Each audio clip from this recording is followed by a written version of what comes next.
If you've been baking with almond flour and wondering why your muffins are turning out like little bricks, then this video is your intervention. I have tested so many variations of almond flour muffins, and I found the one secret that makes grain-free muffins light, fluffy, and so tender you're gonna question if there's even almond flour in them. Stick around and I will show you what I mean.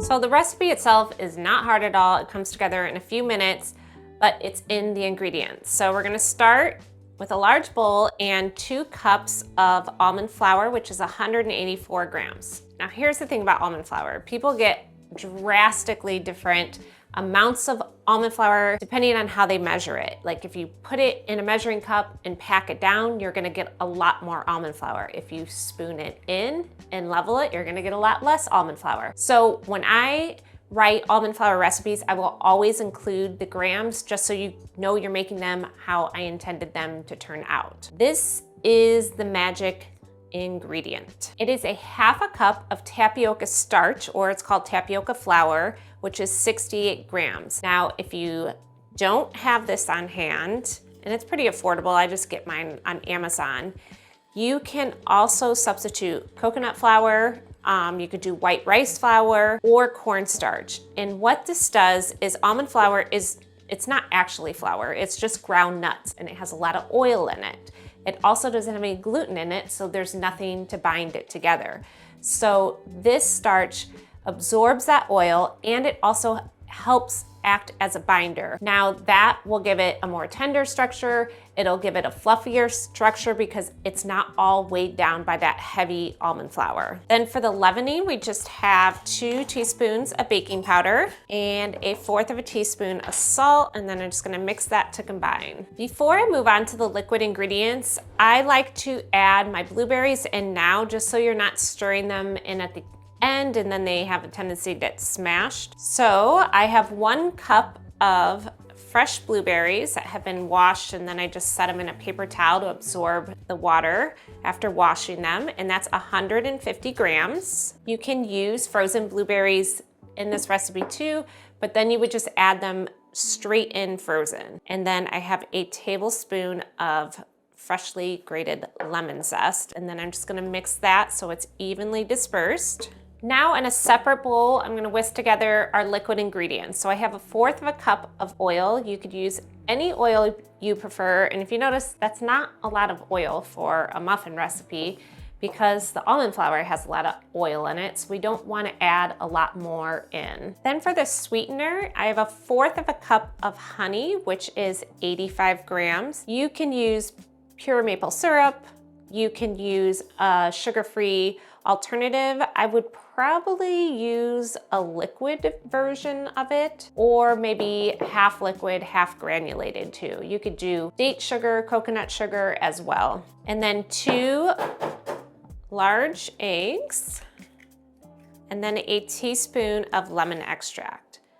Now this recipe is a great basic almond flour muffin recipe. So if you wanted, you can leave out the blueberries, you could leave out the lemon zest and lemon extract and add whatever fruit you'd like. You could do chocolate chips.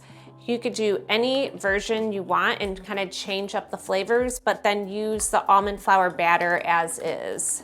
Now, last up, we're just gonna add the liquid ingredients to the dry and then mix it to combine. You just kind of wanna fold the batter together because you don't want to smash the blueberries. So by fold, I mean kind of go around the edges and work the liquid in. And then once you don't see any more dry almond flour, then you're good to go. Now we're ready to fill our muffin tins. So this makes about 9 to 10 muffins. I like to kind of overfill my muffin tins because then they bake up kind of more domed and tall.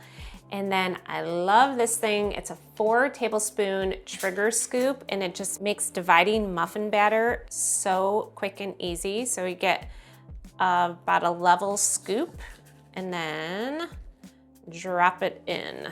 So as you can see, I distributed the batter evenly, and it's almost to the top. It's about 3/4 full. Now this is gonna go in a 350 oven for about 20 minutes, but with muffins, I love sprinkling a little coarse sugar on top to just give it a nice, like, crunchy, shimmery finish. So if you have that on hand, go ahead and sprinkle that on and then bake them.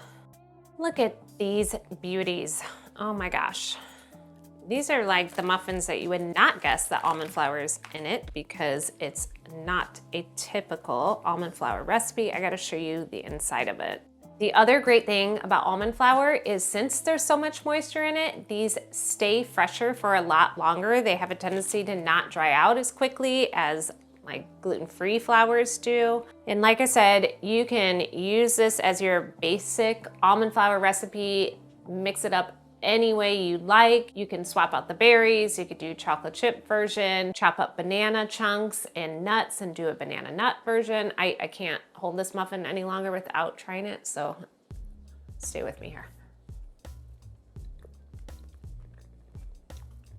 Oh my gosh, please make this recipe. Thank you so much for watching, and I'll see you in the next video.